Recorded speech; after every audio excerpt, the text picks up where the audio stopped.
concebir ahora, cuál era el escenario preexistente a la pandemia en lo que era la ejecución de la privación de la libertad en el marco de un proceso penal. Está generalizado en Latinoamérica, en la región, una violación a escala de derechos humanos en las prisiones. Esta era una situación absolutamente compartida en todo el escenario de Latinoamérica, ya sea por las precarias condiciones de salubridad e higiene, y en concreto con un tema que nos repercute directamente en el escenario de la pandemia, con el problema de la sobrepoblación y hacinamiento extremo que se verifica en los distintos establecimientos o en los distintos lugares de detención. Fíjense que en algunos países la tasa de ocupación es superior al 300%, un milagro matemático. Como en el derecho o en las instituciones se logra multiplicar por 3 lo disponible para una sola persona, ¿no? Un hacinamiento y una superpoblación que genera una violación estructural, una violación a escala de los derechos de las personas detenidas. Y a su vez el abuso del encarcelamiento preventivo. En el caso de Argentina, por ejemplo, el 60% de las personas que están privadas de la libertad en centros de detención son personas que carecen de una condena firme, ¿no? Frente a esto, la contracara de todo este escenario es una tutela robusta, una tutela fuerte desde la perspectiva convencional y constitucional. El centro, el corazón quizá, en el artículo 5 de la Convención Americana, en cuanto establece el respeto a la dignidad de las personas privadas de su libertad y una serie de principios que llevan en su manera más extrema a las conocidas reglas de Nelson Mandela, las reglas mínimas de las Naciones Unidas para el tratamiento de los reclusos y los principios y buenas prácticas sobre la protección de personas privadas de la libertad en las Américas en el ámbito del sistema regional. Entonces tenemos ese escenario preexistente, una violación a escala de derechos humanos y una tutela robusta, pero que se encuentra en los libros, que se encuentran en los instrumentos internacionales y constitucionales. Eso ha traducido en el escenario preexistente una gran judicialización del conflicto. Vamos a encontrar que se repiten a lo largo de Latinoamérica la existencia de procesos tramitados ante los tribunales constitucionales o ante los tribunales de jurisdicción constitucional que reflejan en generalidad un litigio estructural, o sea, son en general procesos estructurales que implican en muchos casos la declaración de estados de cosas inconstitucional, como citar el ejemplo de El Salvador, el ejemplo de Brasil. En el caso de Argentina no se declaró estado de cosas inconstitucional, pero se usa un razonamiento similar en un caso muy conocido que es el caso Berbinsky. Entonces, podemos hacer un diagnóstico generalizado que previo a la pandemia, esta violación a escala de derechos repercutía en una fuerte judicialización del conflicto, estado de cosas inconstitucional, dictado de sentencias estructurales, muchas de ellas exhortativas, muchas de ellas dialógicas, pero que no han logrado cumplirse, no han logrado ejecutarse. Y esa es la situación que vemos en general con el tema de la ejecución de la privación de la libertad previo al escenario de pandemia. Y aquí hago un paréntesis porque me solicitó el doctor Sebastián Rodríguez que haga una pequeña aclaración de cómo es el sistema de control de constitucionalidad en Argentina. Recordemos que Argentina sigue en el texto respondiendo a un modelo difuso de control de constitucionalidad, o aunque en los hechos pueden encontrarse algunos pronunciamientos que nos puedan ubicar en lo que podríamos entender a la luz de la terminología que utiliza Francisco Fernández Segado como un sistema híbrido. Pero en el diseño es un sistema difuso, donde existe una Corte Suprema de Justicia de la Nación que, si bien es la última instancia jurisdiccional, no tiene un ejercicio exclusivo de la jurisdicción constitucional. Y a su vez actúa como máxima instancia en la jurisdicción legal. Entonces, además, al ser un sistema federal el argentino, vamos a encontrar que cada provincia, cada estado o cada órgano autónomo del sistema federal, cada provincia, como la denominamos nosotros, tiene a su vez su propio modelo de poder judicial, donde en algunos casos sí encontramos ejemplos de sistemas duales o sistemas mixtos, y esos modelos conviven con el orden federal. Entonces, por ejemplo, el caso Berbinsky, que es el caso que les había comentado, que refería a la condición de las personas privadas de su libertad en el ámbito de la provincia de Buenos Aires, había tenido su origen en los tribunales de la provincia de Buenos Aires, que obviamente ejercen control difuso de constitucionalidad, y había llegado a la Corte Suprema de Justicia de la Nación Argentina.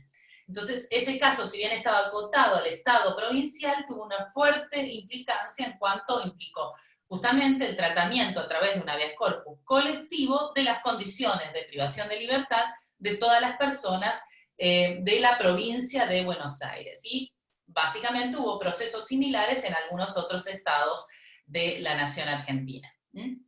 Entonces, ese es el escenario preexistente: violación estructural de derechos, amplio reconocimiento en el orden convencional y una respuesta que se ha parcializado a través de una fuerte judicialización, declarándose en muchos casos estado de cosas inconstitucional, pero con sentencias exhortativas o sentencias dialógicas que no han logrado su debida ejecución. Bien, en el caso de Argentina, además del caso Berbinsky que les comenté, en el año 2019, o sea, unos meses antes, menos de un año anterior a la declaración de la pandemia, lo que se instrumentó desde el Poder Ejecutivo fue la declaración de la emergencia penitenciaria. Es decir, que la pandemia se da en una situación donde se había declarado la emergencia penitenciaria. Y se había ordenado la gestación, la generación de una serie de organismos donde, con un diagrama interórganos, donde hay representantes del Ejecutivo, del Poder Judicial, del Ministerio Público Fiscal, tendientes a superar esta situación de violación estructural de derechos de las personas privadas de su libertad, ¿no? Pero vamos a ver cuál es entonces el patrón normativo, las respuestas que daba el orden convencional en el sistema regional de derechos humanos y la respuesta constitucional para esta situación de violación en masa de estos derechos de las personas privadas de su libertad. Y bueno, la Corte Interamericana ha sido muy enfática en sostener cómo la dignidad personal de los detenidos, de las personas privadas de su libertad, forma parte de un núcleo de derechos que es obviamente inderogable e insuspendible en las claves del artículo 5 y el artículo 27 de la Convención. Y es más, cuando esa privación de la libertad implica un menoscabo de los derechos de las personas y se realizan lesiones o sufrimientos o daños a la salud, lo que se verifica o lo que se puede llegar a constituir es una pena cruel prohibida por el artículo 5º, inciso 2. Entonces, en ese marco queda totalmente vedada la posibilidad de los estados de invocar privaciones económicas para no cumplir los derechos de las personas privadas de su libertad, o desinteligencias, descoordinaciones entre autoridades provinciales y autoridades federales para no verificar el cumplimiento de tales derechos, o una situación, un estado de emergencia. Es decir, la dignidad de las personas privadas de su libertad es un núcleo inderogable, insuspendible, y no es posible que los estados invoquen estado de emergencia, o el sistema federal, o las privaciones económicas para negar la efectivización de esos derechos. Esa era la prudencia previa a la situación de pandemia en el régimen convencional regional. Específicamente, algunos puntos que nos repercuten hoy en la actualidad de manera especial, con especial importancia, son, bueno, el deber del Estado de proporcionar salud y bienestar mínimo, así como asistencia médica. Esto lo realiza, lo enfatiza la Corte en el caso Ibob Neptune. La inconvencionalidad de algunas medidas como el hacinamiento, el aislamiento prolongado, la incomunicación coactiva, la ausencia de ventilación, la ausencia de luz natural, la falta de higiene, todas medidas que hoy en la actualidad toman un predominio particular, ¿no? La inconvencionalidad de las restricciones irrazonables o indebidas a los regímenes de visita. Bien, la falta de agua potable, todas las anteriores fueron mencionadas especialmente en el caso penal Castro-Castro, pero también la falta de agua potable, como fue en el caso Vélez Nord, y la necesidad de una perspectiva transversal de género con respecto a las personas privadas de su libertad, ¿no?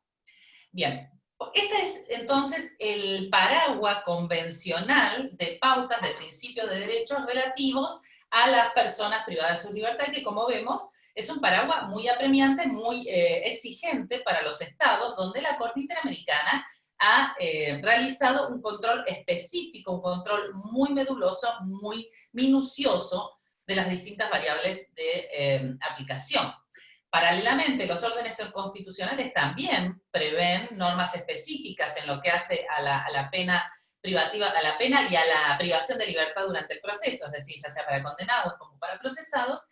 Por ejemplo, en el caso de la Constitución argentina, tenemos el artículo 18 que dice que las cárceles de la nación serán sanas y limpias para seguridad y no para castigo de los reos detenidos en ella. Y por su parte, la Corte Suprema ha enfatizado ese artículo, lo ha aplicado, señalando, por ejemplo, la exigencia de respeto a la vida, a la salud y a la integridad física y moral. Bien.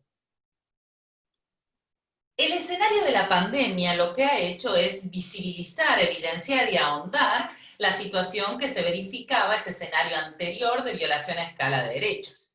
¿Por qué? Porque en lo que coincide en la totalidad de los organismos internacionales que refieren a la problemática es que las personas privadas de su libertad se encuentran especialmente expuestas a la posibilidad de contagio.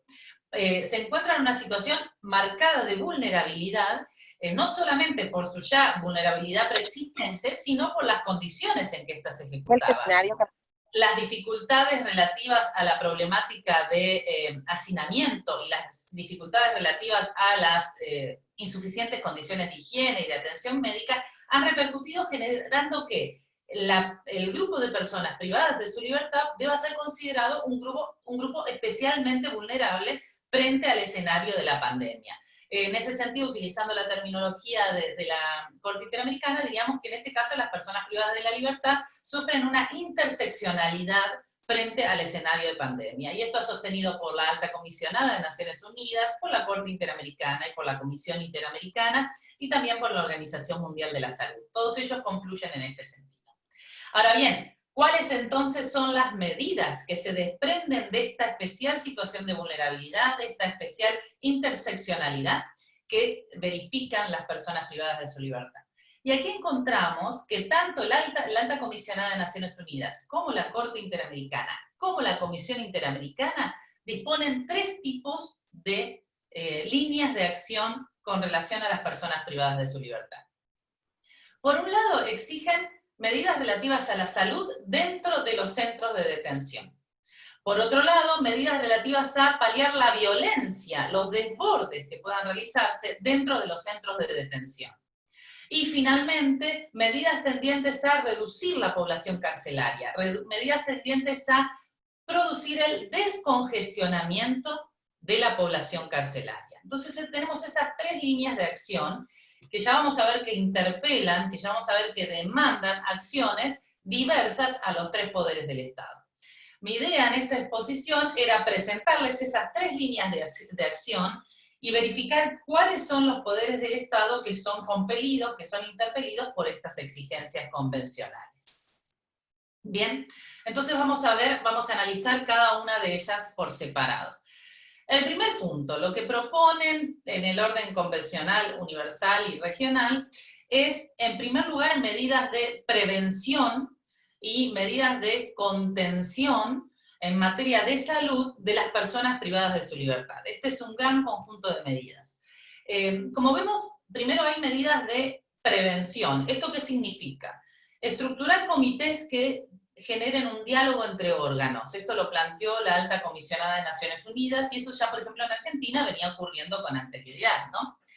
La adopción de medidas tendientes a prevenir brotes. Esto lo ha planteado tanto la Comisión de Derechos Humanos como la Comisión Interamericana de Derechos Humanos como el Alto Comisionado de Naciones Unidas, ¿no? Adecuar las condiciones de detención y libertad, adecuar las condiciones de salud, alimentación, saneamiento y medidas de cuarentena. Es decir, otorgar el suministro de elementos de primera necesidad, higiene y alimentación, acceso a cuidados sanitarios, es decir, garantizar que las personas privadas de su libertad tengan acceso a cuidados sanitarios, tengan acceso a atención médica y especializada, realizar estudios sistemáticos, exámenes sistemáticos, test de detención sistemáticos en los establecimientos de privación de la libertad, brindarles información a las personas detenidas, a las personas privadas de su libertad respecto a los mecanismos de higiene y de prevención en materia de salud, y todas estas medidas exigen tener una especial atención a los grupos que se encuentran en especial situación de vulnerabilidad, o como diríamos, grupos prioritarios frente a la situación de la pandemia, que son sobre todo las personas, los adultos mayores, pero también aquellos grupos que por algunos padecimientos requieren alguna atención prioritaria. Entonces tenemos aquí un conjunto de medidas que tienen que ver con la prevención de la pandemia dentro de los establecimientos penitenciarios. Pero también se prevén otro tipo, o se demandan otro tipo de medidas que ya tienen que ver con la salud en caso de verificarse un contagio, y que pueden implicar la restricción de derechos de las personas privadas de la libertad dentro del establecimiento. Por ejemplo, el Alto Comisionado de Naciones Unidas ha sostenido que los casos sospechosos pueden aislarse, es más, deberían aislarse, pero ese aislamiento dentro del establecimiento penitenciario, es decir, la previsión de zonas o lugares específicos para los casos sospechosos o los casos detectados, ese aislamiento debe realizarse, dice el Alto Comisionado, en condiciones dignas, lejos de la población en general, y deben adoptarse medidas idóneas para mitigar la violencia o para mitigar la estigmatización con respecto a las personas que se encuentran en esos pabellones específicos. Lo que también sostiene la Comisión Interamericana es que no se puede justificar bajo estas medidas de aislamiento de casos sospechosos o casos detectados, no se puede justificar bajo ningún motivo el encierro, el confinamiento o la incomunicación absoluta de esos sectores que sean casos sospechosos o casos detectados. Otro tema que puede regularse es el tema de las visitas, el ingreso de personas no privadas de su libertad a los establecimientos de detención.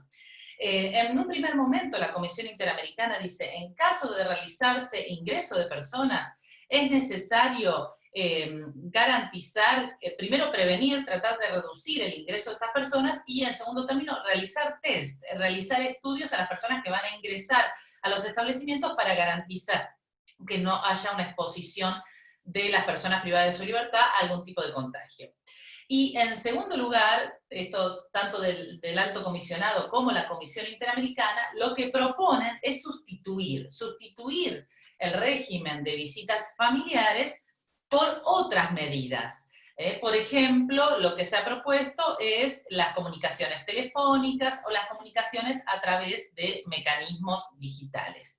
Pero en ese caso, por ejemplo, el Alto Comisionado de Naciones Unidas lo que alerta es que hay algunos sectores que están especialmente en una condición de grupos prioritarios, como los adultos mayores, donde la visita frecuente de los familiares permitía verificar que no se formulen o que no se constaten algunas afectaciones específicas a las condiciones de detención. Entonces, señalan que si no se van a realizar las visitas familiares, es necesario instrumentar algún mecanismo específico de control del adecuado cumplimiento de las condiciones de detención sobre estos sectores. Y la Comisión Interamericana también lo que alerta es que si se restringen las visitas de familiares o visitas en general, es necesario incorporar, ampliar otro tipo de medidas recreativas, tales como, por ejemplo, los horarios al aire libre, la optimización de espacios y tiempos de esparcimiento, es decir, la restricción de las visitas debe ser acompañada con otro tipo de medidas que permitan garantizar el esparcimiento de las personas privadas de su libertad. Entonces, este sería el conjunto de medidas que pueden adoptarse dentro de los lugares de detención, ya sea para prevención o para contención en el caso de afectación de la salud, es decir, en el caso de que se encuentren brotes de COVID-19. En todo caso, la Comisión Interamericana lo que alerta es que estas medidas deben siempre tener el carácter transitorio, que debe informarse además la duración en la restricción de los derechos, por ejemplo, en el caso de aislamiento o en el caso de restricción del régimen de visitas, que la aplicación debe ser transparente, que debe ser una aplicación sin discriminación, y que a su vez esta implementación de las medidas debe realizarse de manera diligente y adecuada sin que se verifiquen malos tratos, cualquier otro tipo de estigmatización, marginalización o trato violento a las personas detenidas de la libertad. Entonces, este es el conjunto de medidas que debe instrumentarse para, como habíamos dicho, prevención o contención dentro de los centros de detención. Vamos entonces a la otra línea, línea de acción que había señalado el Orden Regional y Universal de Derechos Humanos, que es la problemática de los desbordes, la problemática de las violencias dentro de los establecimientos carcelarios, y o de los lugares de detención en general, y en este sentido la Comisión Interamericana, cuando realiza su primer comunicado de prensa, pone especialmente en alerta la situación que se había verificado de manera reiterada en distintos países de la región, ya sea Colombia, Perú, en el caso de Santa Fe, Argentina, en Estados Unidos, relativos a las situaciones de amotinamientos, protestas y reclamos violentos dentro de los establecimientos. Y lo que reclama la Comisión Interamericana en concreto, lo que recomienda a los estados, es la implementación de protocolos que permitan la contención de estas situaciones sin que se incurra en el uso excesivo de la fuerza. Protocolos destinados para prevenir amotinamientos, pero también protocolos destinados para restablecer las condiciones de seguridad en los centros penitenciarios. Bien, entonces, tuvimos una primera línea de acción detenidas a prevenir y contener la salud dentro de los centros de detención, una segunda línea de acción destinada a prevenir la violencia, prevenir y contener la violencia dentro de los centros de detención, y finalmente la tercera línea de acción, que es la que generó más debate en el campo mediático, en el campo público y quizá más judicialización, que son las medidas relativas a descongestionamiento. Descongestionamiento o, digamos, reducción de la población carcelaria en un escenario de hacinamiento donde justamente la distancia interpersonal es uno de los mecanismos más idóneos para la prevención del contagio de esta pandemia. Entonces vamos a encontrar que aquí tanto el orden convencional regional como universal es un poquito más prudente en los términos. Fíjense que cuando hablaba de las medidas de contención y de prevención de salud, siempre urge, requiere, instruye, utiliza esa terminología. Pero cuando hablan del descongestionamiento, la alta comisionada de Naciones Unidas utiliza la palabra exhorta y la Comisión Interamericana utiliza la palabra insta. Insta a los estados a reducir la sobrepoblación en los centros de detención. Y como una medida destinada a la contención de la pandemia. Aquí hay una medida directamente que tiene como fin evitar la propagación del contagio a través del aumento de la distancia entre personas. Aquí ya no tiene que ver con aquel escenario previo donde ya el hacinamiento era considerado un elemento inconvencional, sino que tiene que ver una medida que tiene como fin directo evitar la propagación del contagio, ¿no? Esto apunta al test de razonabilidad que va a aplicarse, ¿no? Ahora, ¿cómo deben ser las medidas idóneas, las medidas razonables, las medidas convencionales tendientes al descongestionamiento? Y bueno, tanto la Corte Interamericana como la Comisión Interamericana, como el Alto Comisionado, dieron algunas pautas. La Corte Interamericana, por ejemplo, señala que el descongestionamiento debe ser razonable, debe partir de la razonabilidad. Y dice, debe disponerse en forma racional y ordenada, utiliza esos términos, racional y ordenada, medidas alternativas a la privación de la libertad. Y obviamente refiere a tanto a personas procesadas como condenadas. Son medidas alternativas, pero de manera racional y ordenada. El parámetro principal, primario, digamos, de la razonabilidad de la implementación de estas medidas. El segundo punto en el que coincide tanto el Alto Comisionado como la Comisión Interamericana es que las medidas alternativas a la privación de libertad deben estar especialmente dirigidas a los grupos prioritarios. Y los grupos prioritarios están establecidos en clave pandemia COVID-19, es decir, que debe examinarse específicamente, en primer lugar, los casos de personas especialmente vulnerables al COVID-19, dice el Alto Comisionado, en particular las personas que tienen más edad o aquejadas de enfermedades. Entonces, Las medidas alternativas deben estar dirigidas en primer lugar hacia los grupos prioritarios. En segundo término, o en tercer término, digamos, tanto el Alto Comisionado como la Comisión Interamericana insisten en que las medidas alternativas deben aplicarse especialmente a aquellas personas que están en una situación de encarcelamiento preventivo, es decir, a los procesados. Como habíamos visto en el escenario previo, uno de los grandes elementos de violación estructural de derechos humanos es el abuso del encarcelamiento preventivo. 60% de la población de los establecimientos de detención en Argentina son personas sin condena. Entonces, lo que insiste el orden convencional es que aquellas personas que están detenidas sin base legal o sin una sentencia de condena tienen que ser consideradas en primer término a las horas de la aplicación de medidas alternativas a la privación de la libertad.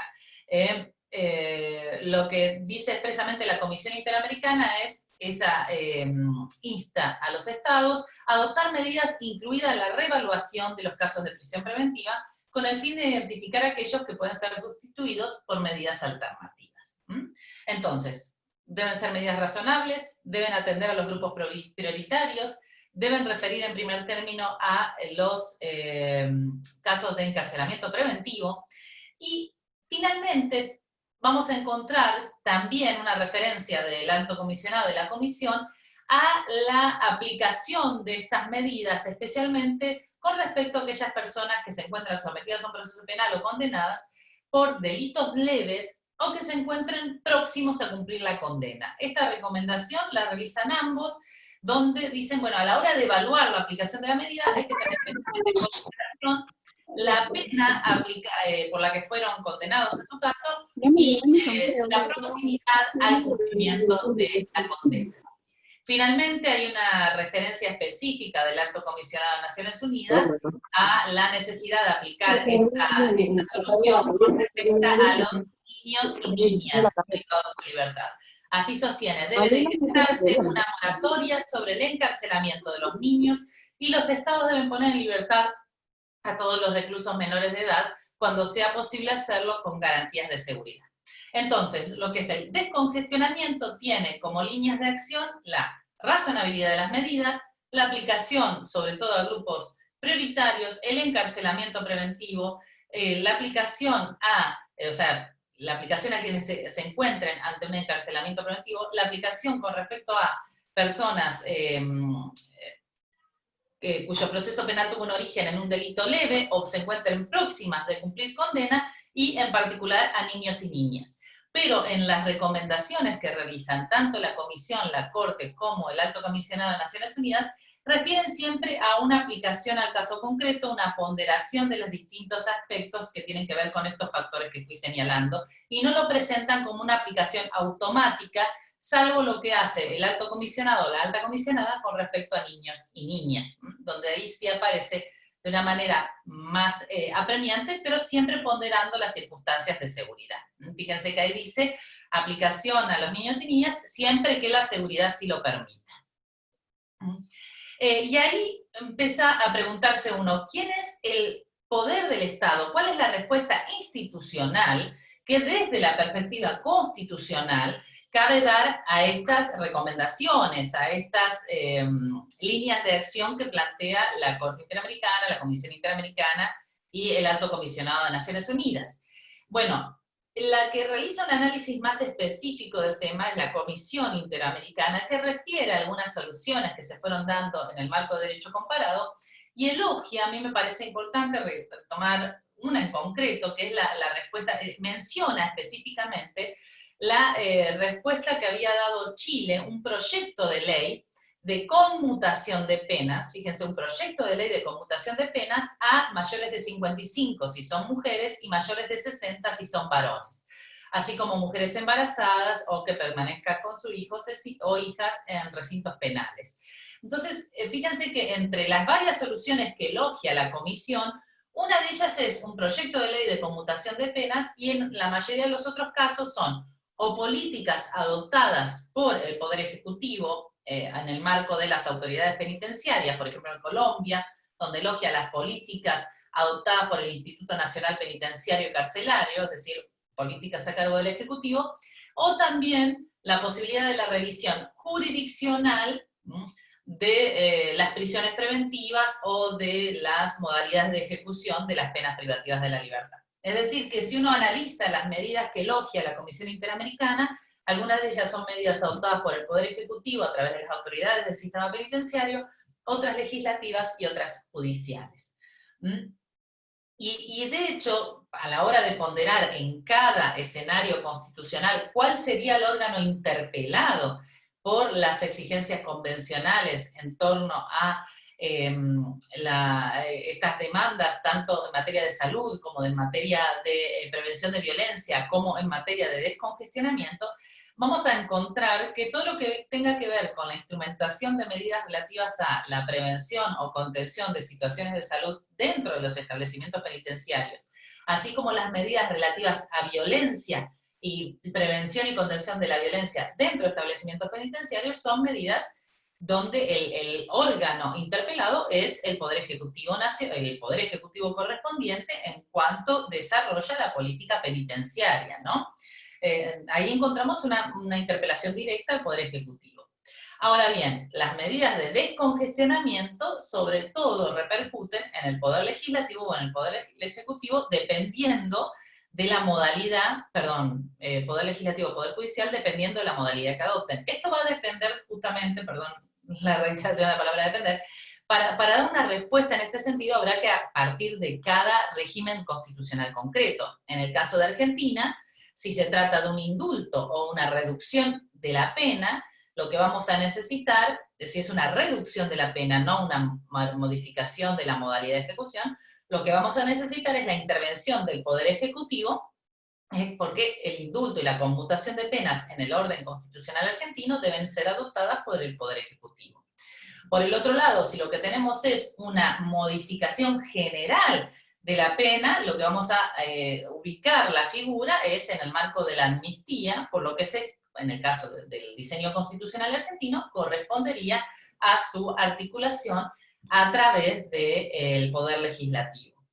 Y finalmente, cuando lo que se procura es una modalidad en la modificación, en la ejecución de la pena privativa de la libertad en concreto, lo que vamos a tener es una respuesta jurisdiccional en cada caso particular, pero es una respuesta que reviste una situación casuística, que no puede ser una respuesta generalizada, porque tanto las exigencias convencionales como las pautas constitucionales que vamos a ver ahora requieren una ponderación concreta en el caso concreto, en el caso específico. Porque esto exige tener en cuenta no solamente los aspectos de razonabilidad relativos a la aplicación de la pena desde la perspectiva constitucional y desde la perspectiva convencional, sino que exige tener también en cuenta dos elementos que no son ajenos al orden convencional ni al orden constitucional. ¿Cuáles son? Los derechos de las víctimas y la seguridad de la sociedad, la seguridad social, ¿no? La seguridad de la sociedad en sí. Recordemos en este sentido que el tratamiento, o la previsión de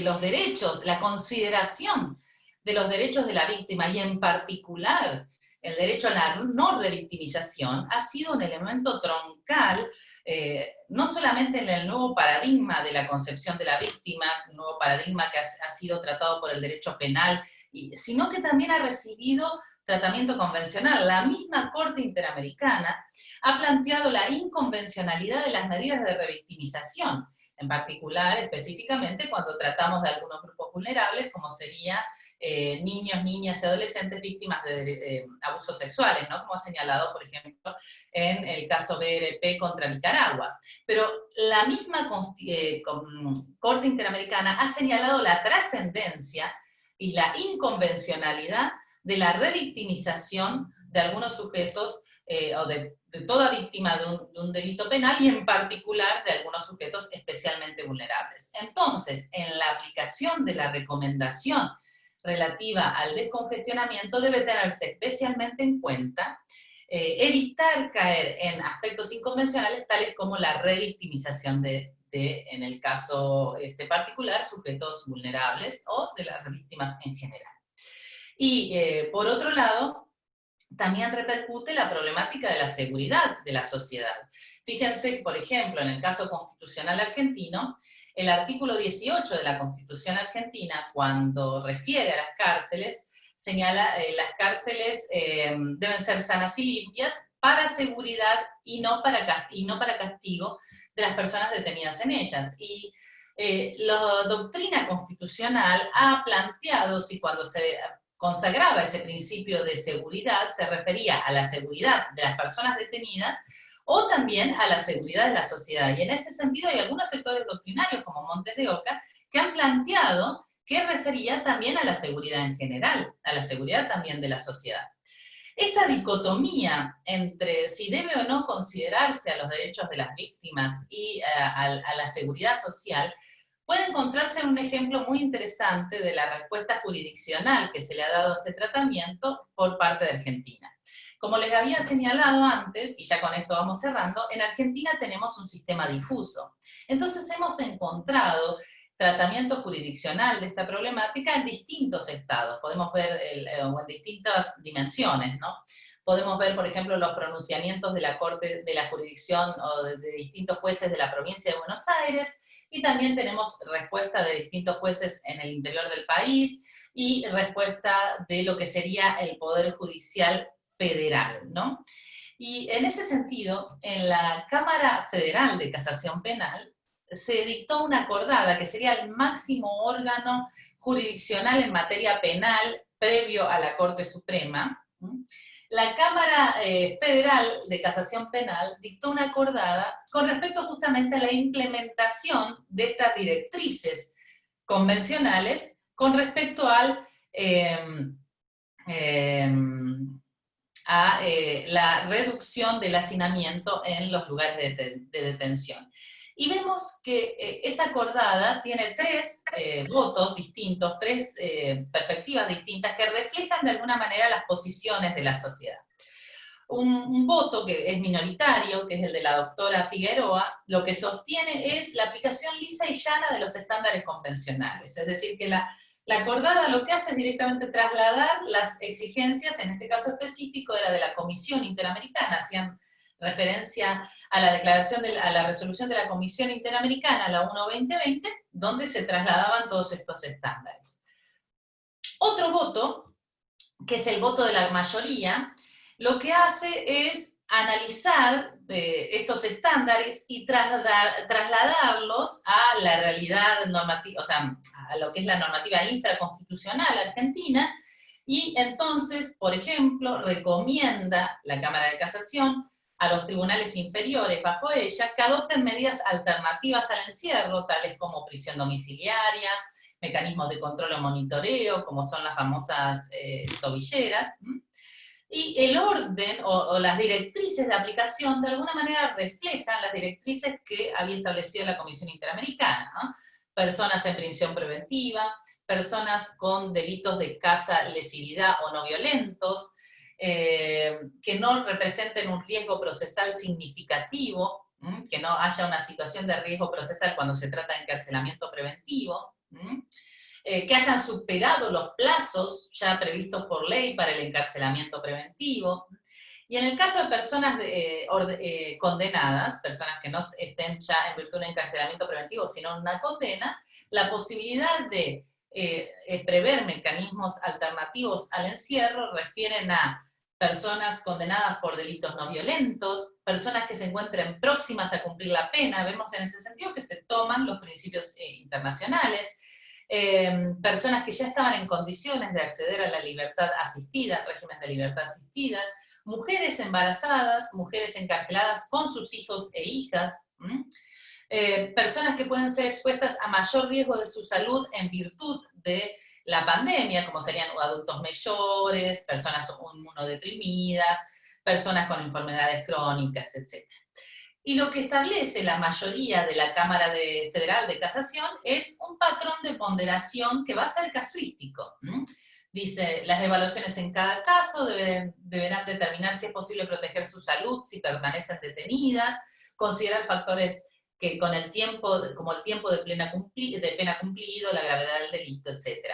Y en todo caso, esa merituación, dice la Cámara Federal de Casación, debe realizarse con extrema prudencia y con carácter sumamente restrictivo cuando se traten de delitos graves, delitos graves tanto desde la perspectiva constitucional como convencional, como podría ser abuso de menores, etc.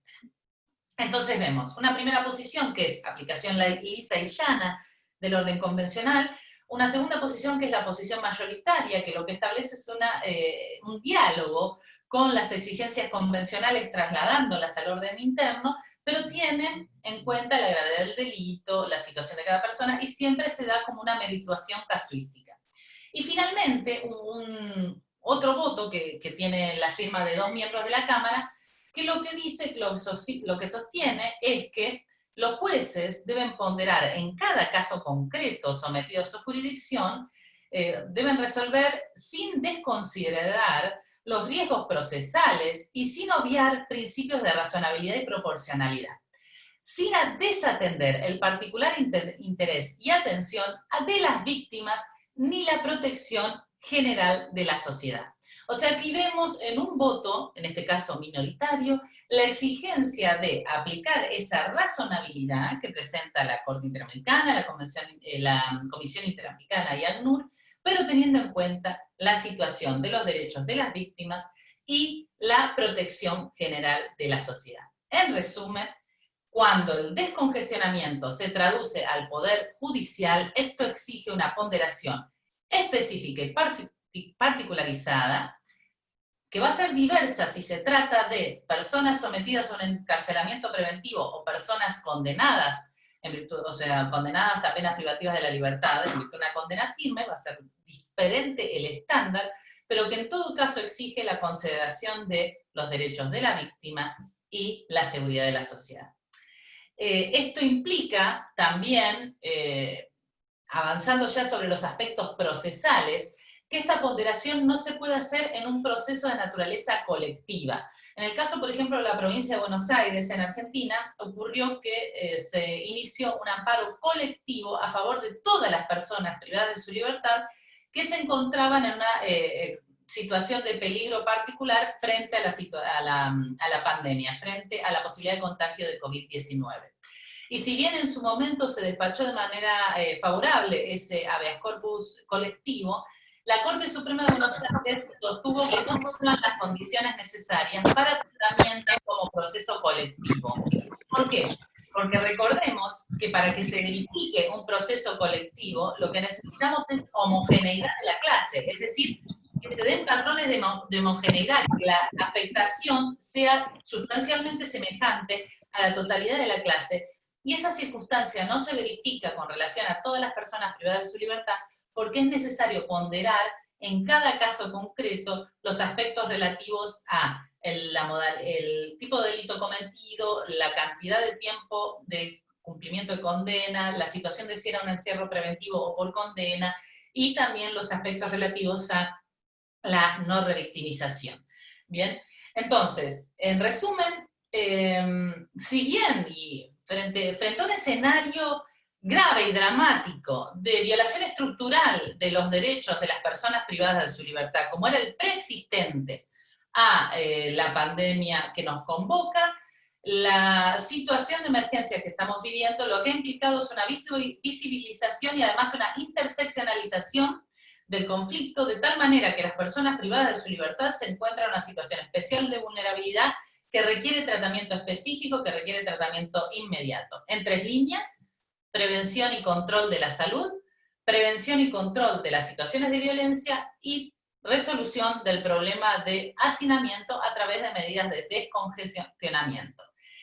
Todas estas medidas deben realizarse dentro del marco del Estado de Derecho y dentro del marco del respeto de los derechos constitucionales, respondiendo a los principios del Estado constitucional y convencional de derecho. Este tipo de medidas interpelan a los 3 poderes del Estado. No podemos judicializar nuevamente todo el conflicto porque la respuesta previa, en el escenario previo que implicó la judicialización de todo el conflicto, trajo como respuesta las falencias en la ejecución. no se lograron ejecutar y en definitiva no se lograron tutelar los derechos. Entonces, en concreto, en la problemática de la adopción de las respuestas, necesitamos respetar lo que es la división de poderes, respetar el marco de acción de cada uno de los 3 poderes del Estado y a su vez ponderar todos los derechos involucrados, realizando un análisis de razonabilidad de cada caso concreto que tengan en cuenta los derechos de la persona privada de su libertad, pero también los derechos de la víctima y la seguridad de la sociedad. Esto exige un análisis casuístico en términos de razonabilidad, y estos son los estándares convencionales y constitucionales que así lo determinan.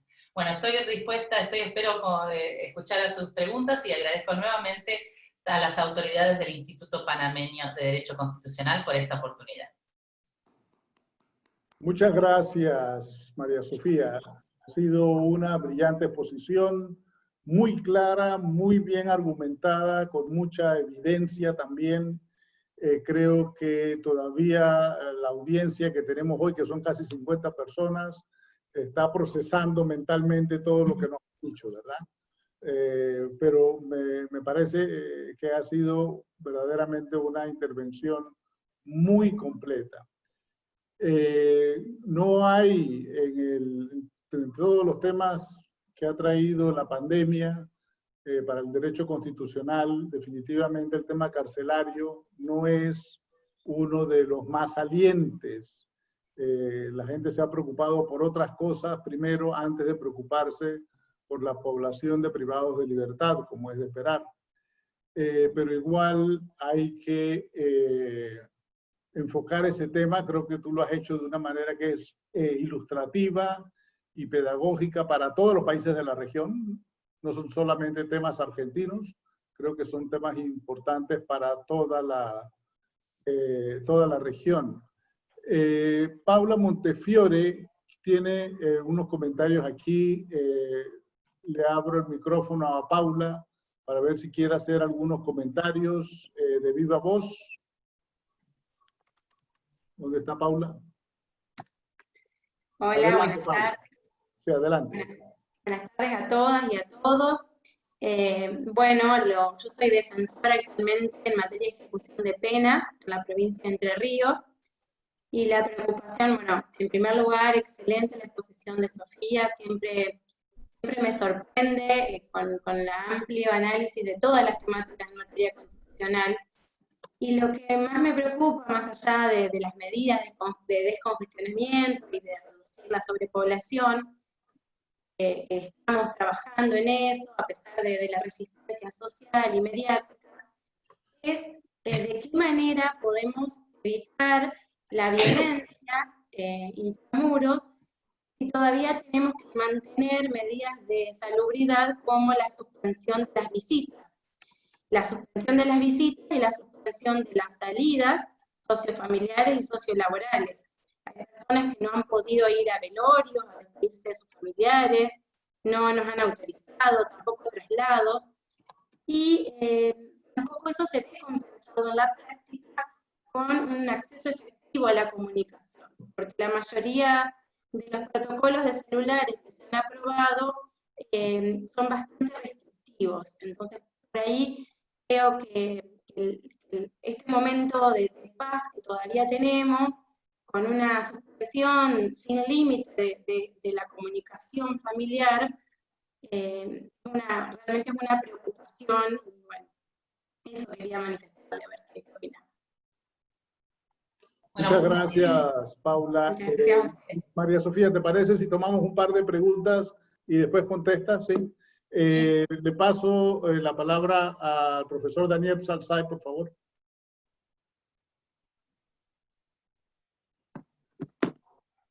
Profesor Salzay. Adelante.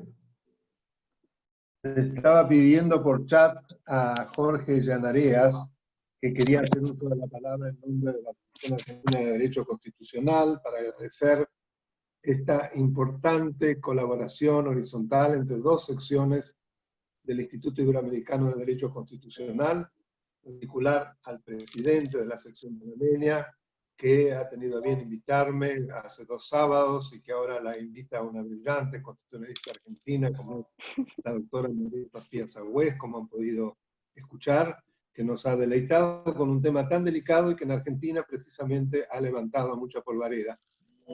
Así que muchísimas gracias y simplemente comunicarle que en la próxima reunión de nuestra comisión directiva vamos a considerar la posibilidad también de realizar algún tipo de actividad de intercambio con la sección panameña. Muchísimas gracias nuevamente y felicitaciones a la oradora. Muchas gracias, profesor Sapsay. Antes de darle la palabra a Jorge Silvero, que también va a hacer una pregunta, quería darle la bienvenida a personas que no son de la sección de Panamá, pero que nos acompañan hoy. Tenemos al profesor Eudoro Pinzón de Colombia y a Jorge Silvero, que es de la sección de Paraguay.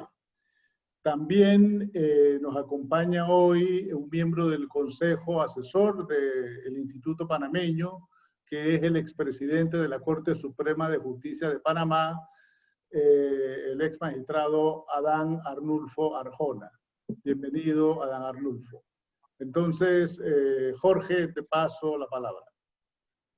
Muchas gracias, tocayo. Acá sí soy de Paraguay, pero les saludo desde La Paz, Bolivia, donde actualmente estoy.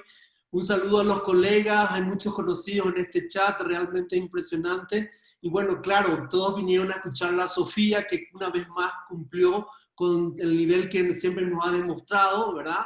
Sofía, te cuento que Paco Tortolero te manda saludos desde México. Lastimosamente no se pudo conectar todavía, pero estaba ahí queriendo llegar rápido a su casa para este evento. Mira, tu ponencia me pareció excelente.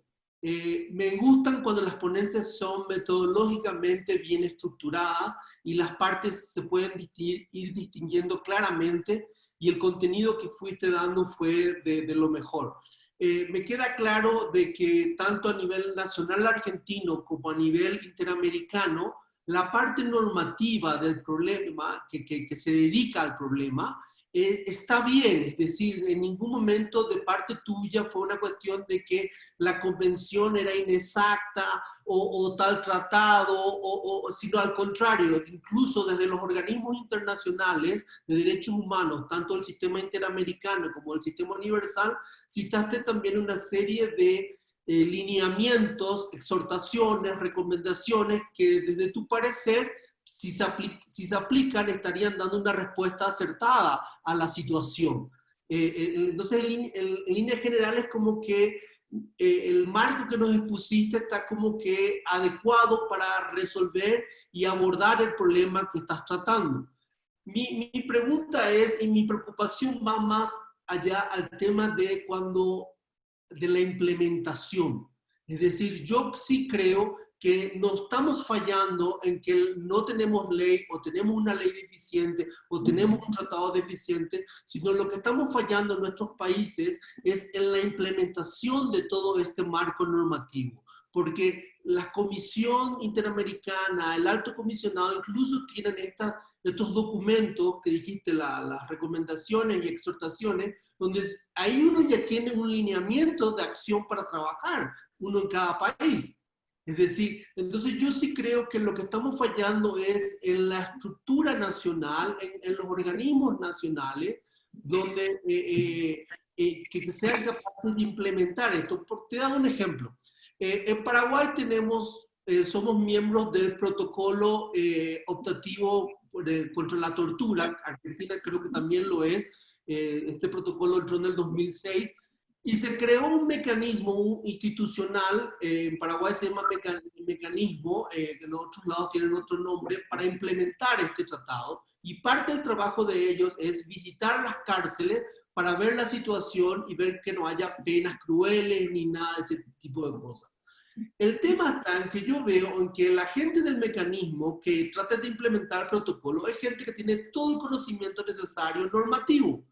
Pero llegan a las cárceles y los que dirigen las cárceles, ellos no tienen ese conocimiento. Entonces, de vuelta, ellos se quedan otra vez haciendo informes de lo mal que está la cárcel, pero nunca tenemos de que la gente responsable de manejar la penitenciaría es la que está capacitada y en el día a día implementando esas medidas. Entonces, como que el conocimiento normativo siempre está por fuera de las instituciones de implementación y nunca por dentro. Es decir, los que tendrían que tener el conocimiento que tú estás teniendo sería el jefe de la penitenciaría argentina, por decirte, o el jefe de la penitenciaría provincial. Ellos tendrían que tener todo ese conocimiento y yo creo que ahí es donde estamos fallando, por un lado. Por otro lado, por supuesto, también hay cuestiones de infraestructura, es decir, el hacinamiento, la primera cuestión es crear ampliar cárceles, porque si no vamos solucionando en forma individual con alguna sentencia judicial, pero en realidad necesitamos presupuesto,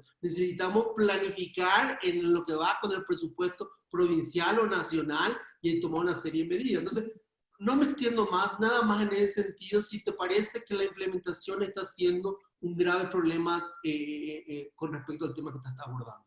Muchas gracias, Jorge. Definitivamente que apuntas donde duele el conocimiento que tienen las instituciones penitenciarias sobre temas de derechos humanos es demasiado escaso, demasiado débil. Le voy a pasar la palabra a María Sofía para que haga su comentario, su respuesta a las preguntas que se le han hecho antes de cerrar el día de hoy. María Sofía, adelante. Bien, muchas gracias, muy interesante ambas preguntas. La segunda es muy transversal, muy estructural al tema.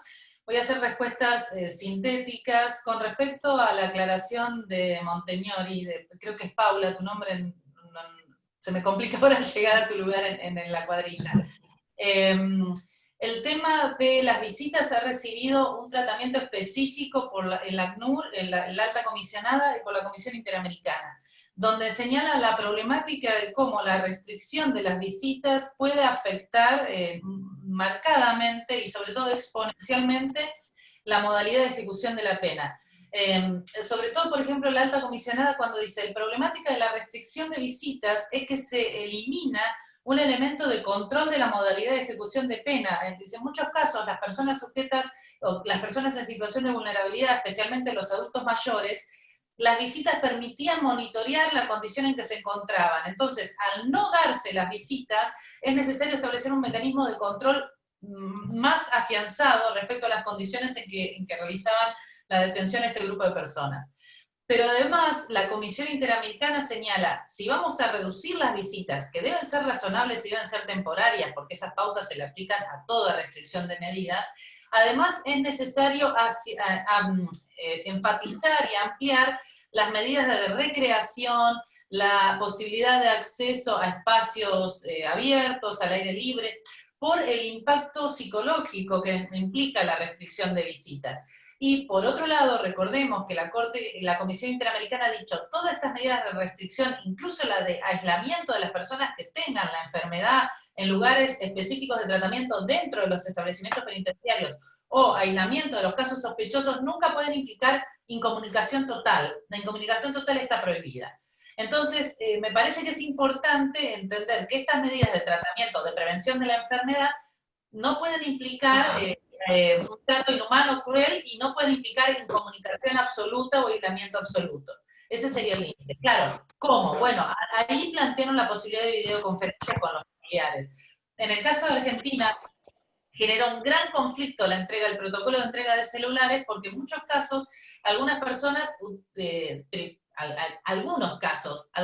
privadas de su libertad utilizaron los celulares para revictimizar a las víctimas de los delitos por el cual habían sido encarcelados, e incluso amenazar o generar situaciones de violencia o poner en riesgo procesal algunas cuestiones, ¿no? Entonces, efectivamente, esa medida tal vez no parezca como la más idónea, y sí otro tipo de medidas, como puede ser las videoconferencias, que es lo que recomienda la Comisión Interamericana. Pero es un tema muy sensible porque repercute en el ahondamiento de las condiciones de detención y la vulnerabilidad.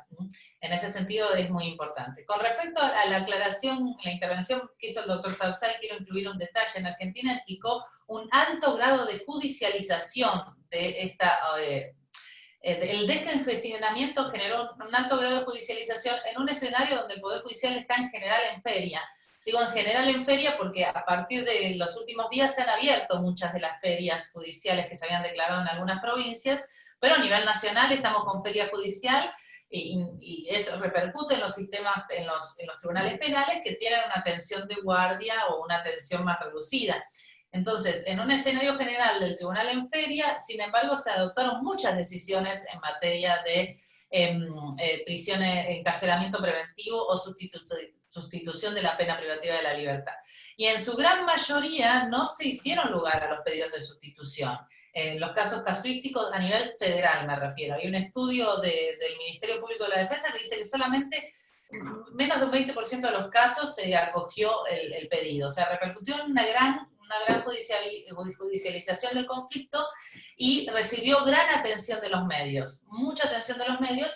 Me parece que allí un gran defecto que se planteó es que se enfocó en una sola de las medidas, que era la medida de descongestionamiento, no se enfocó en la problemática de las medidas de control y prevención de salud, ni control ni prevención de violencia, y se plantea como si la solución del Poder Judicial fuera la solución mágica, la solución definitiva a todo el problema de la violación transversal y estructural de los derechos de la persona privada de su libertad, que fue justamente el mismo escenario que se había planteado antes, la judicialización de este conflicto y no la adecuada atención de la problemática desde la perspectiva del Poder Ejecutivo y también del Poder Legislativo. Y ahí vamos a la intervención que realizó el doctor Silverio Salgueiro. Me parece sumamente interesante porque me da la oportunidad de corregir un detalle. Cuando yo hablé de todos los estándares relativos a estas medidas, yo mencioné como la Corte Interamericana había hablado de la no revictimización, pero mencioné un caso previo a esto. Es interesante que en las recomendaciones, ya sea de la Comisión, de la Corte o de a la alta comisionada, no se menciona a las víctimas. El tema de las víctimas no se menciona. Sí se menciona el peligro procesal, sí se menciona de alguna manera si era un delito grave, violento o no, o era un delito leve, y sí se menciona la proximidad o no la condena, pero no se plantea en el tema de razonabilidad la víctima, la no victimización.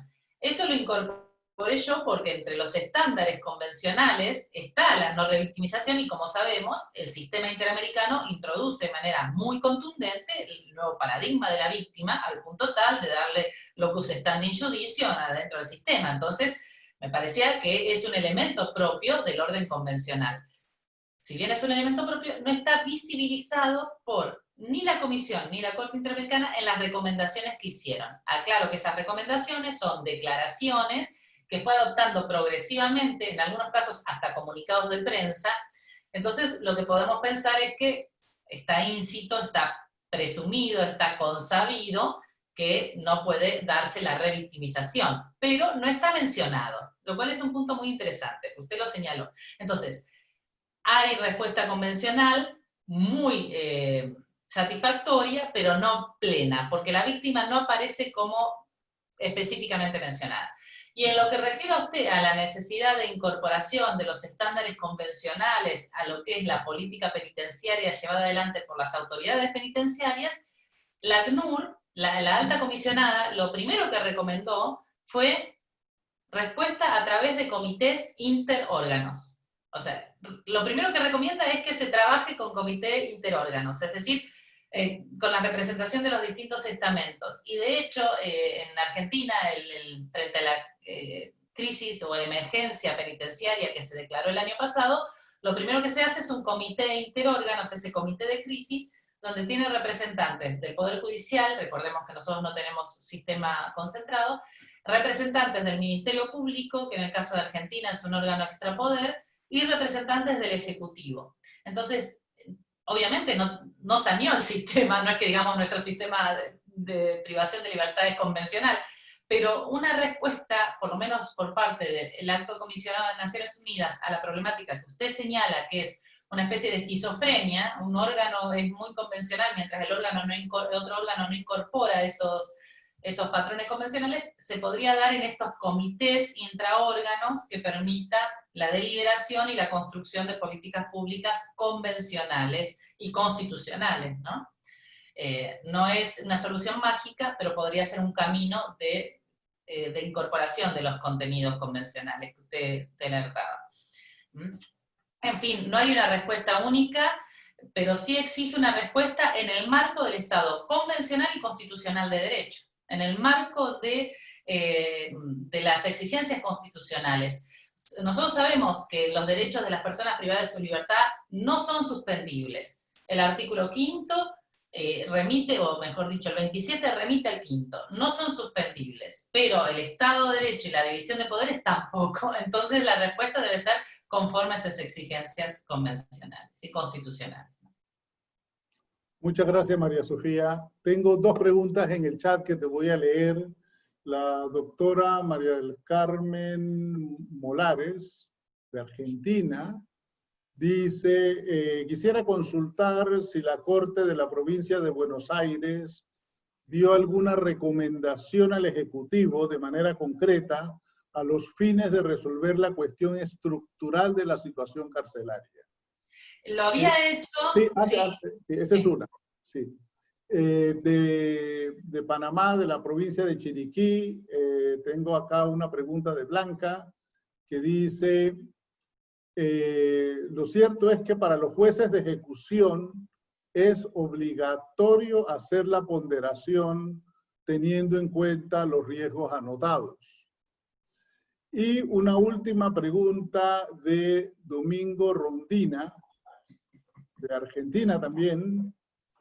Dice aquí Domingo, ¿considera la doctora Sagüez que Argentina está cumpliendo debidamente la sentencia de la Corte Interamericana de Derechos Humanos en la causa Sala Milagro de 2017? Sala Milagro de 2017, seguramente la conoces.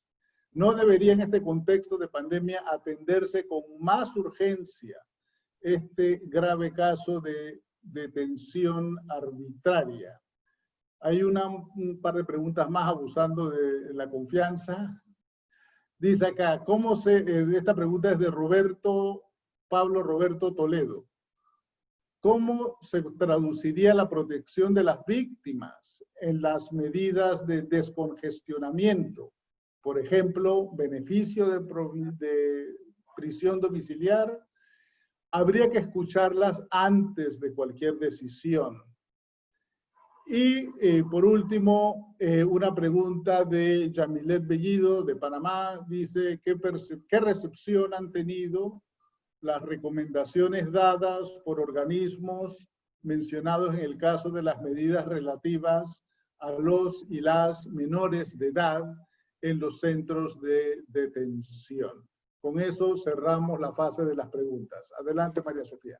Bien, voy a recordármelas con el chat. Con respecto a la pregunta de María del Carmen Morales, que era la respuesta de la Corte de Buenos Aires, la Corte de Buenos Aires tuvo una encrucijada muy importante en el caso Berbisky, que es un caso obviamente anterior a la pandemia, porque la respuesta de la Corte Nacional fue del año 2005, si no me equivoco, 2005-2006. Sí, 2006-2005.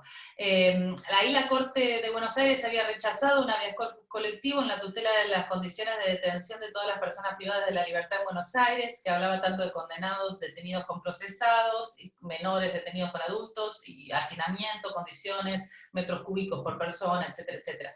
La Corte de Buenos Aires había rechazado el habeas corpus por sostener que esto debía articularse de manera individual, y la Corte Nacional dictó una sentencia diciendo que correspondía el tratamiento del habeas corpus, y además dictó una fuerte sentencia exhortativa donde exhortó a la Corte Suprema de Buenos Aires a instrumentar medidas que tienen que ver desde modificación del Código Procesal, adoptación de los principios de las reglas de Mandela relativas a las personas privadas de la libertad, hasta modificación específicamente de las condiciones de detención, separar adultos de menores, separar condenados de procesados, evitar la detención o la privación de libertad en centros que tienen como fin ser un lugar transitorio y que terminaban siendo lugares definitivos. Esa medida, a pesar de haber sido adoptada, supongamos en el 2006, no recuerdo si es específicamente 2005-2006, no logró ejecutarse y es una de las grandes deudas pendientes del sistema. La Corte de Buenos Aires dijo hace un par de años, esto ya está concluido, y ahora el tema está a resolver por la Corte. Yo trabajo en la Corte Suprema, o sea, no puedo adelantar ningún criterio, pero sí decir que Aquí hay aspectos institucionales que se cumplieron, por ejemplo, la modificación de los códigos, la adopción de los principios de Mandela, pero hay aspectos concretos de política penitenciaria que no se cumplieron, como las condiciones de detención. Entonces, ahora está pendiente resolución de la Corte Suprema de la Nación, si esto fue satisfactorio o no, si hay o no resolución de la causa. Con respecto a la situación de pandemia, lo que dijo la Corte de Buenos Aires es que no podía tramitar a la luz de un habeas corpus colectivo. Mi parecer, esa fue una sentencia, esto es algo absolutamente personal, adecuada, porque en el caso de la pandemia lo que hay que analizar es si es o no grupo de riesgo, las características del delito, modalidad de si existe o no, si es un encarcelamiento preventivo, peligro procesal, el tema de la víctima. Entonces, en realidad requiere un análisis mucho más personalizado, pero la Corte de Buenos Aires no exhortó, no dictó ninguna medida relativa en concreto al Ejecutivo a tramitarlo, porque su respuesta procesal no lo permitía. Así que por ahora no lo ha hecho, la Corte Nacional tampoco, pero porque no ha llegado a la Corte una causa de esa naturaleza. Recién habría arribado un solo supuesto, pero no puedo pronunciarme porque está pendiente de resolución. Así que por ahora no ha habido respuesta para María del Carmen Morales.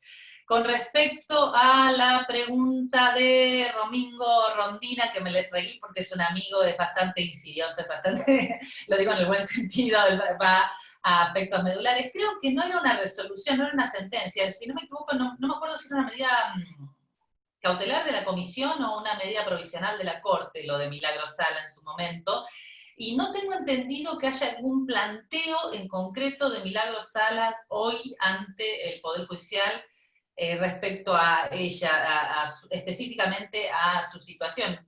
Por lo tanto, no podría el tribunal actuar de oficio, tengo entendido, así que, y si en el caso que si lo hubiera, probablemente llegue a la Corte y no debería pronunciarme, o sea que en una dicotomía. Es muy interesante esto, si debería el Poder Judicial tramitar de oficio. A mí me parece que la actuación de oficio del Poder Judicial en la revisión de las condiciones de detención va a implicar mayor judicialización y mayor, de alguna manera, desbaratamiento de la división de poderes. Hay que respetar las exigencias de actuación de cada poder del Estado, obviamente sin que ello implique no controlar situaciones de inconvencionalidad o inconstitucionalidad por omisión.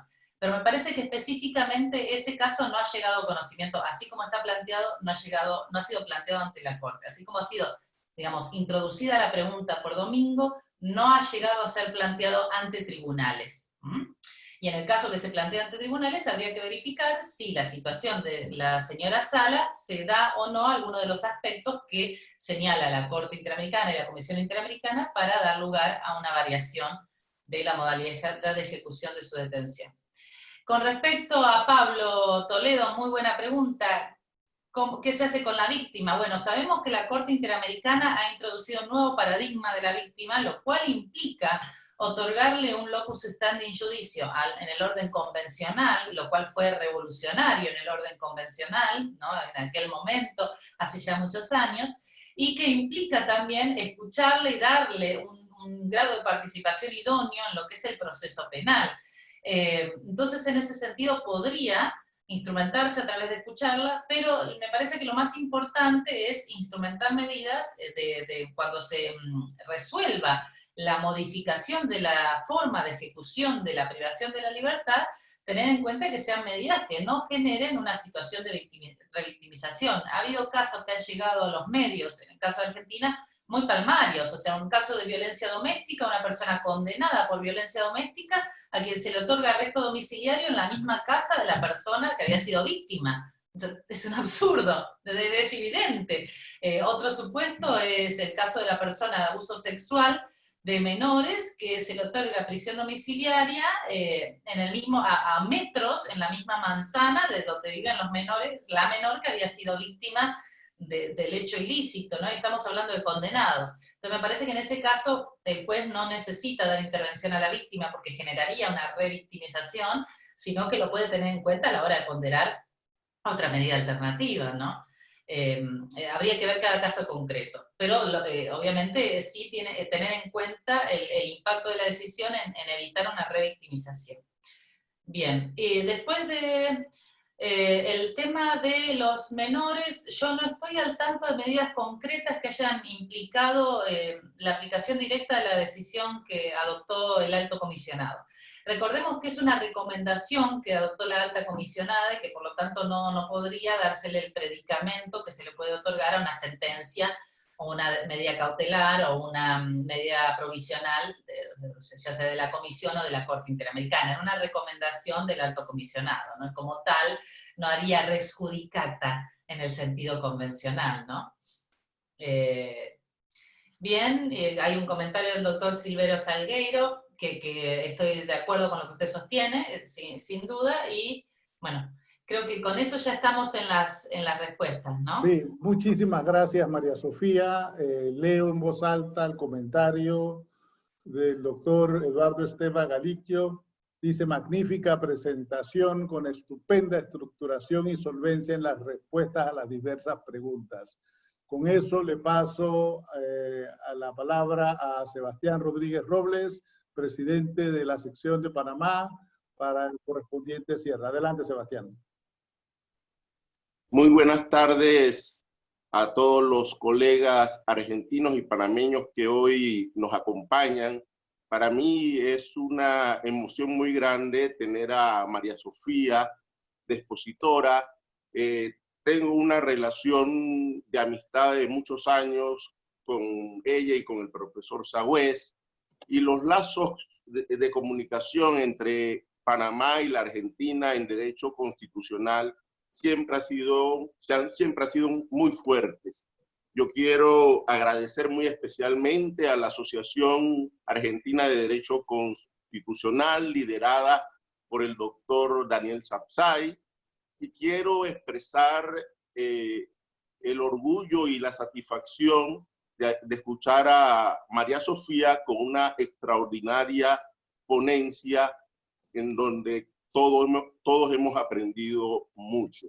Yo quiero saludar también a colegas argentinos, y vuelvo y repito, a Daniel Sapsay, el presidente, a nuestro maestro Néstor Pedro Sagüez, a Esteban Galicchio, presidente del Instituto Iberoamericano Sección Uruguay, a Gustavo Vivo, un gran amigo, a Jorge Silvero, hermano y amigo del Instituto Panameño, a Arnulfo Arjona, a Juan Antonio Tejada, a Gretel Villalaz, extraordinarios juristas panameños que han tomado parte de su tiempo para escuchar estas actividades del instituto, que lo que hacen es hermanar aún más esa relación que existe entre los constitucionalistas argentinos y los juristas panameños, que siempre aprendemos mucho de los juristas rioplatenses. Yo quiero, para finalizar también, darle un saludo a Salvador Sánchez, ex embajador de la Organización de Estados Americanos, y que también fue exministro de la Presidencia, que también nos honra con su presencia, y además es un expresidente del Instituto Iberoamericano de Derecho Constitucional, Sección Panamá, un gran amigo y un gran hermano. Gracias a todos, gracias a la... Sebastián. ¿Sí? Antes de que nos vayamos, María Sofía le gustaría decir unas palabras. Adelante. Un detalle nomás, porque Domingo me hizo el favor de mandarme la medida provisional. Era una medida provisional que se había adoptado la Corte en su momento con respecto a Milagros Salas, y cuando me la mandaste recordé que ella invoca razones de salud específicamente. Habría que ver si puede acreditar las mismas razones de salud y en ese caso si entraría, ¿no? Pero un punto muy interesante que se dio con respecto al caso Sala, que lo dejo pendiente para la consideración, es que ella invoca cómo su encarcelamiento preventivo repercute de manera negativa en los miembros de su grupo, que era un grupo de presión, era un grupo de defensa de derechos de un determinado sector de personas vulnerables en una provincia específica. Entonces ella lo que plantea es como su encarcelamiento repercute en la disuasión a ese grupo en el accionar político. Y la Corte Interamericana recepta ese principio. Es muy interesante porque permite dar un distinto estándar de la Corte Interamericana para el encarcelamiento preventivo de personas que son líderes de movimientos políticos, lo cual plantea un tema sumamente desafiante que no me atrevo a acotar en este caso. Lo describo de lo que dijo la Corte Interamericana. Y en ese caso es verdad, había un tema de salud que habría que ver si persiste en la actualidad y si sería susceptible. Quería aclarar esto nada más porque me lo mandó de manera privada y es verdad, eso estaba en el caso, los que quieran lo pueden analizar. Es un tema político muy álgido para Argentina y que yo tenga entendido no hay planteo ante la Corte hasta el momento. Y bueno, y aprovechar, no quise sacarle la última palabra a Sebastián, pero es alguien a quien quiero y respeto muchísimo y agradecerle muchísimo esta oportunidad y ver personas del nivel como las que están reunidas en este caso, presenciando una disertación que me toca disparar, es realmente un honor y le agradezco muchísimo. Muchas gracias, María Sofía. También está con nosotros Julia De Santis, que es la presidenta del Centro de Iniciativas Democráticas, una institución muy importante acá en Panamá también. Así que bueno, Sebastián, ahora sí para el cierre final. Agregar pues la enorme satisfacción que sentimos los panameños con estas intervenciones tan extraordinarias que nos brindan los juristas argentinos a través de la Asociación Argentina de Derecho Constitucional. Y agradecerles a todos su presencia por permitirnos estar continuando con estas actividades que se han iniciado por el Instituto Iberoamericano de Derecho Constitucional en este tiempo de pandemia.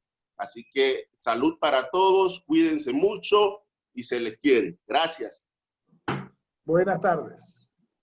Muchas gracias. Muchas gracias, María Sofía. Hasta luego. Chao. Muchas gracias.